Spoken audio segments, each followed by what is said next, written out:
Assalomu alaykum o'rtoqlar, tuzimizda charchamayapsizlarmi? Men sizlarga bugun Aysengoldda bunaqa morojniyalar haqida ozgina ma'lumot berib o'tmoqchiman. Уже bu morojniyalarni bilamiz.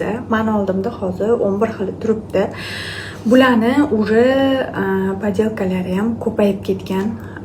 Bilganlar bor, bilmaganlar bo'sha shu storiesimdan keyin bilib olishadi. Xo'p, hozir men klubnikaligini ochib yeyapman. Bismillah.